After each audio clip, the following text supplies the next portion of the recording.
When I was hacking, if I wanted to gain access to a secure company, I wouldn't go kick the front door down. I would target people I know who have access, who I know bring personal devices into a building, or who do things that are adjacent to the sensitive stuff, and I would then work my way up. The kind of things that are vulnerable to ransomware attacks is literally everything that is connected to anything.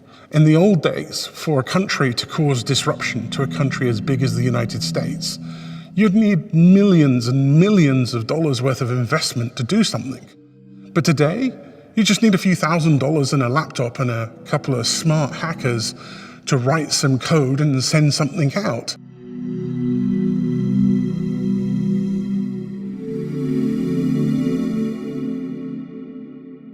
Traditionally, a black hat hacker is one who is not bound by any kind of ethical code, willing to break the law, and is in it for specifically his own purposes. I, at one time, considered myself a black hat and changed to a white hat.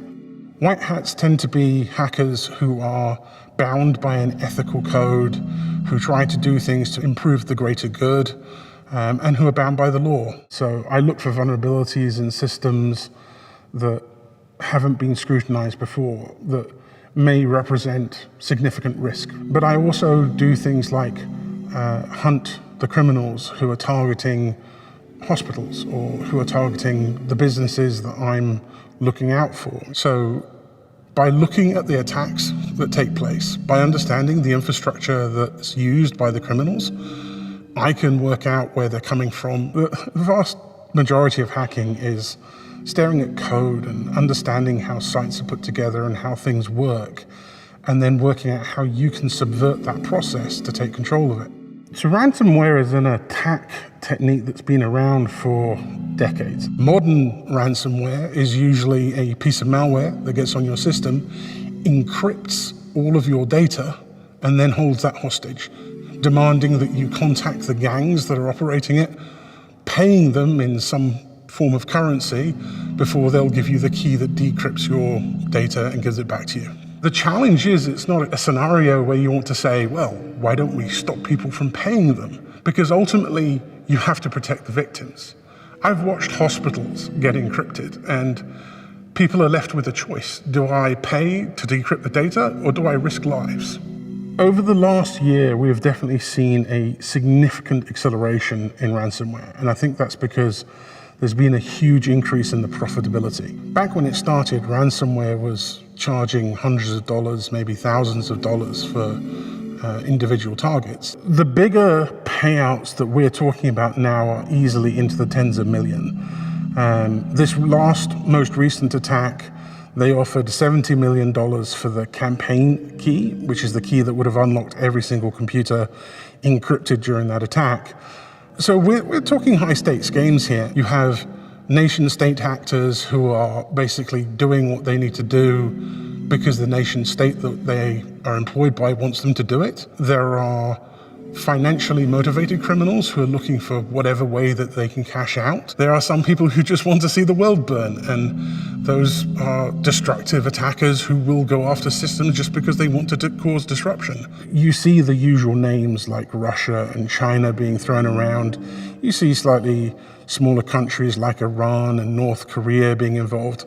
But the fact is, every single country has some reason to weaponize these kinds of attacks, and the less scrupulous countries are the ones who are using it right now because it's the perfect form of asymmetric warfare. I've seen routine engagement from pretty much all of the major Western governments in coming to my community to seek help. There is no one better equipped at dealing with these threats, at understanding these threats, than the people who grew up in the community, hackers.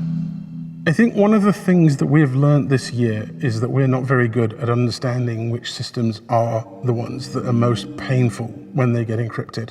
No one would have thought that a ransomware attack against someone like the Colonial Pipeline would cripple large amounts of the United States, but it did because the supply chain dependency on that fuel caused a cascade problem throughout the whole of the US.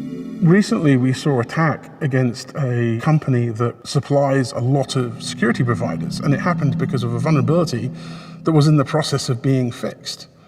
It's challenging to deal with a situation where the bad guys are essentially moving faster than the good guys. The nature of the problem is that the advantage is always with the bad guy.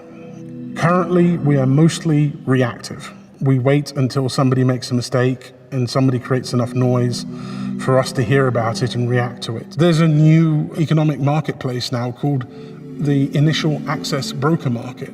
These are people who sell compromised access to companies for the purpose of somebody else going in and using it to monetize it. This is only going to get bigger, and I don't think we have to worry too much about our nuclear arsenal being taken over movie style and used against us. But I do think we have to worry about things like major impacts to financial markets or potential impacts to things like electricity production facilities.